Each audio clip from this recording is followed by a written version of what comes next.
Hoy en día prácticamente todo el mundo conoce ya el gran problema ambiental al que nos enfrentamos, el cambio climático.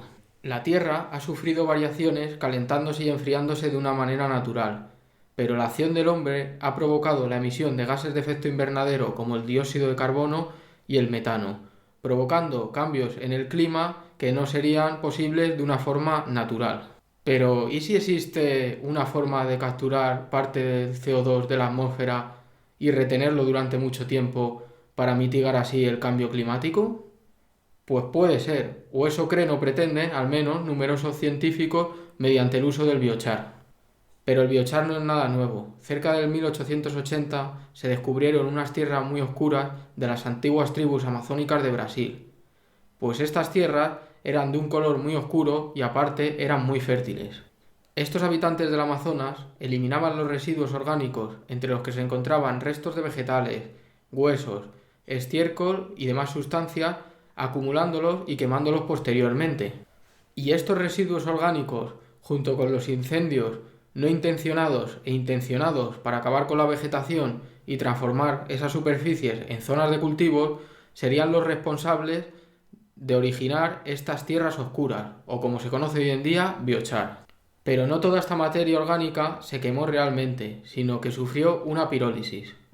Y la pirólisis no es otra cosa más que la descomposición térmica de materiales orgánicos a unas temperaturas relativamente bajas, es decir, menos de unos 700 grados centígrados y con un suministro de oxígeno escaso o muy limitado, originando así un producto que es el biochar, que es diferente al carbón que utilizamos como combustible. Este material contiene una elevada cantidad de carbono, pero lo que le hace tan interesante y especial es que su degradación es mucho más lenta que cualquier otro tipo de materia orgánica. Esta sustancia actúa como sumidero de carbón, ya que su degradación puede durar desde los 1000 hasta los 10.000 años o incluso más.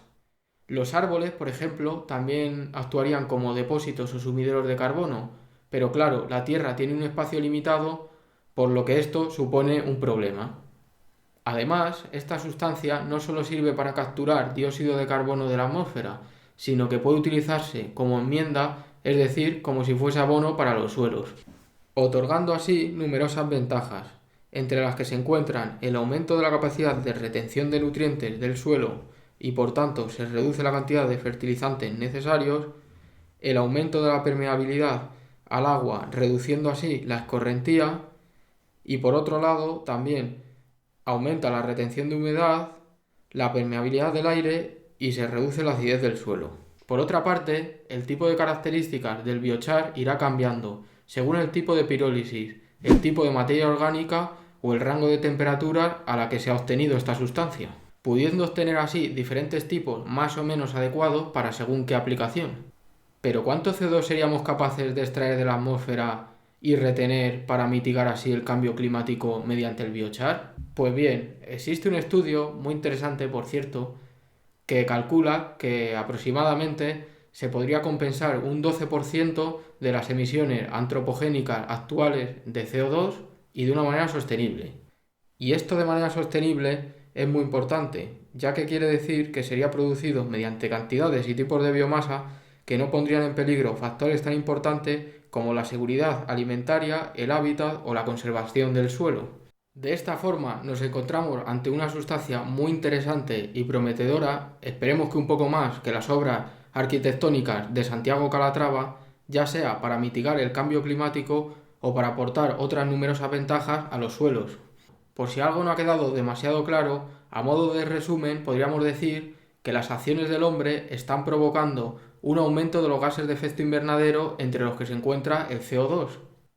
Este dióxido de carbono sería capturado por las plantas mediante la fotosíntesis y sería transmitido al resto de animales y organismos mediante las cadenas tróficas. Pero claro, todos estos seres vivos se degradan normalmente de una manera bastante rápida, de forma que todo este carbono que tienen volvería a la atmósfera en forma de CO2, continuando el ciclo del carbono. Pues bien, esta sustancia no se encuentra fuera del ciclo del carbono, pero lo que es muy interesante es que a través de estos restos orgánicos que en condiciones normales se degradarían de una manera bastante rápida, nosotros somos capaces de cogerlos y transformarlos en el biochar, que lo que hace es que el tiempo de retención del carbono hasta que vuelva a ser emitido a la atmósfera sea muy largo, y es lo que interesa para luchar contra el cambio climático. Si hay alguna duda o quieres preguntar algo, no olvides dejar un comentario. Y si te ha gustado el vídeo, puedes dar un buen like y suscribirte al canal para próximas entregas.